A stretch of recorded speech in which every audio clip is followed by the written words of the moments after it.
Hello and welcome. Today I'm going to work on this Shimano XT M771 Rear derailleur. First thing we're going to do is remove the jockey wheels. So we're going to need to take off the bolts of the number 3. Oh, this one's quite tight. Oh, I can't even get it off. A bit more effort into it. Yeah, got it. Ooh.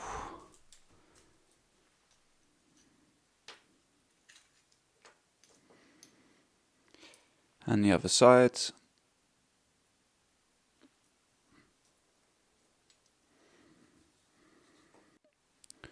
We'll take off the anchor bolt. Take off that strap. On the lower knuckle, we're going to remove that tiny bolt that's in here that's holding the pivot for the the outer cage. So we're going to stick the number 2 inside. Make sure you get a nice grip on it, and we're going to open that up.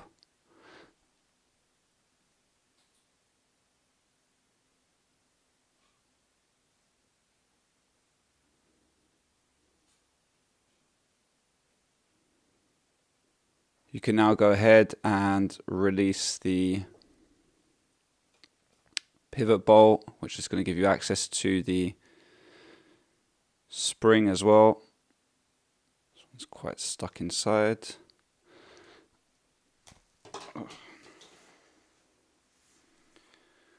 And got it out. Quite a lot of debris that's accumulated on the inside. There's a seal that we're going to remove as well. We now need to take off the circlip at the back of the top knuckle. So you're going to need a flathead screwdriver or something fairly flat and sharp that's going to be able to get the back of it. You generally need to turn it in the right direction to be able to push it out here. So now this one's fine, we can heave it out.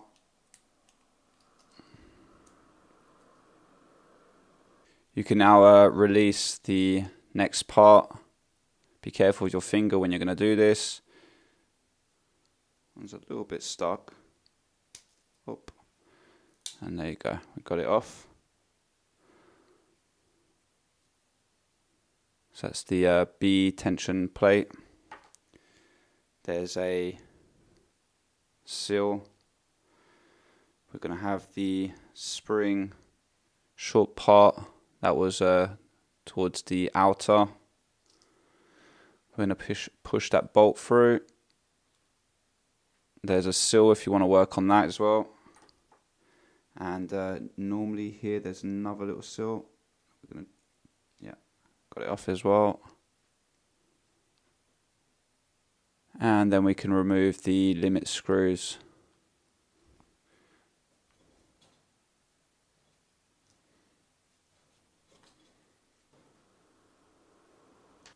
Right, well that's done now, undoing. You can remove the spring here on the interior should yours break. It's really annoying to take on and off, but it is doable. Now that that's all dissembled, I'm going to get on to the cleaning. Classic, I just let it sit in some soapy water. You can put degrease if you want, but I find this type of dry dirt just comes off quite easily with a bit of a scrubbing, and that's all you need to do. For the grease, you'll need some grease eventually, of course, to put inside. I think anything standard like some marine grease, or what I usually put is Teflon grease. I've also got some Motorex grease to try out, and I've even got Shimano grease. I've got lots of grease.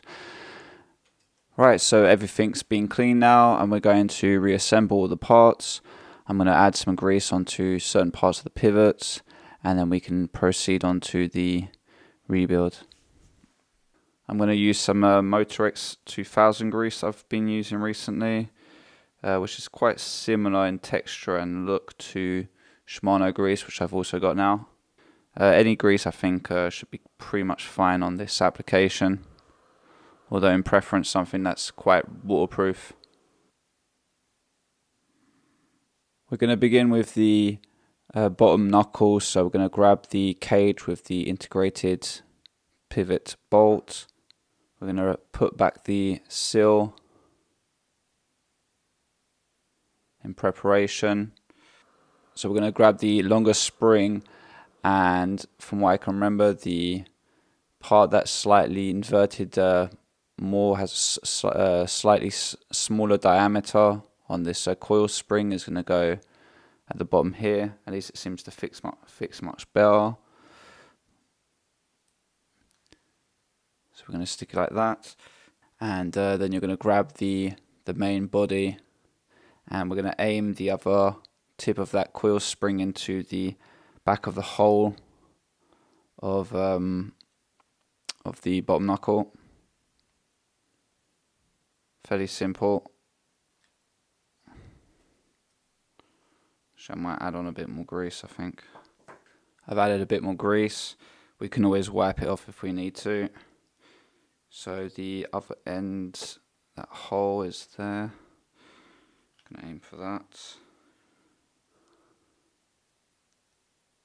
Next we're going to add or put back this small bolt that goes into the, or holds the bottom knuckle pivot in place.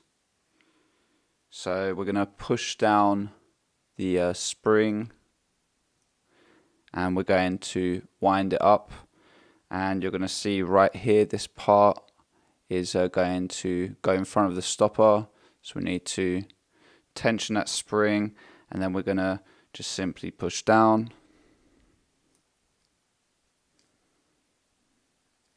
Nice and tight, and then we can grab that bolt, push it in, take the number 2 Allen key wrench, and we're going to screw it back in. Yeah, that's good. Now for the top knuckle, there's a small seal that we removed before, so we're going to put that back into there. It was a plastic O-ring. You can actually quite easily find a replacement for these if this one's worn out. We can now take the bolt that runs through there, push it in. On the other side there is a seal. You can coat that up a little bit, although I've already put grease on the edges. I'm going to just sit that there for now. We're now going to put the spring in. I believe the longer tip of that coil spring is going to go into the knuckle itself. I'm going to just remove that seal out of the way for a second, and we're going to aim for that hole at the back and push that in, and now we can put the seal on the top. We're going to remove that B tension screw off of this plate because it's going to make it easier for us to install this after. So move that out the way. Take the derailleur, and the other tip of that spring is now going to go into the hole of that plate, stopper plate.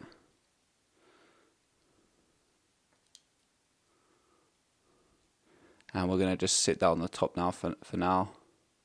The next part, we're going to tension this coil spring internally, and this part that's right here needs to go in front of the stopper towards here on the knuckle. So to do that, the easiest way is you're going to need first a plier.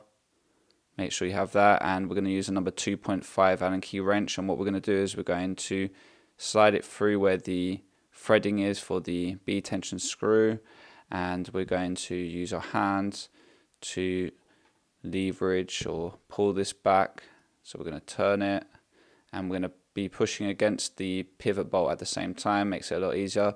So now you can see that I'm in the right position, and what I generally do is I just push down with my fingers at the same time while I'm tensioning on this Allen key wrench, and that should bring you roughly to the stopper. Maybe not. Yeah, okay. So just playing around with it, eventually you get it. You can now hold this down with your thumb so that it doesn't just pop up again. And now we're going to get the clip to go here. So we're going to put the clip underneath the that wedging it underneath the pivot to hold this plate in place. Take a plier, and now that should come underneath it, and we can let go. We can now put the screw back in that we removed previously.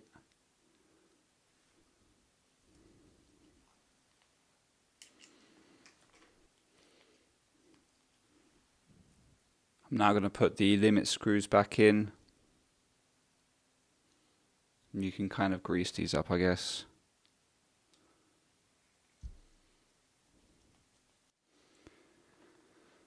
Be careful not to cross thread these.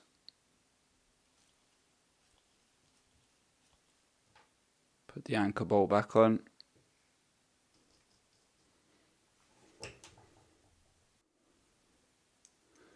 Now I'm going to prepare the jockey wheels or pulleys. I put a tiny bit of oil in these, but it's not very necessary. These are a little bit battered and old anyway. Remember to put the G or guide pulley on the top of the derailleur, so towards here. It's written down usually on there. And that's number 3 for the jockey pulley bolts. Not too tight here straight away.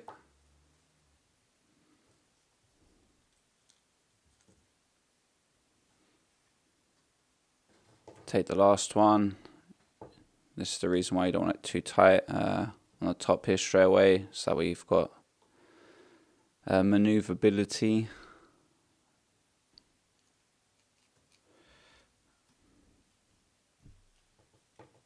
That should run or not rub on anything if you've done it properly. And now we can tighten this one up. Same thing, that should pretty much run. I believe they put grease inside on their springs right here, so I'm going to just do the same. You can now wipe off any excess grease, etc, etc, but we're now complete. Unlike a lot of derailleurs that Shimano made throughout the 2000s, I didn't really like. This one I think is really cool because it's got the parallelogram plate here. The top one is shaped like an X, and I think that's really cool. XT or XTR. I think the XTR has one, I can't remember now. Or if it's, yeah, I think it does. I also like this bulge here at the back. That's spacing for that spring, which probably allows for a smaller body in general, and obviously less weight. So I hope this helps you, was interesting for you. Make sure that everything is functioning and tensioned. Until next time, peace out.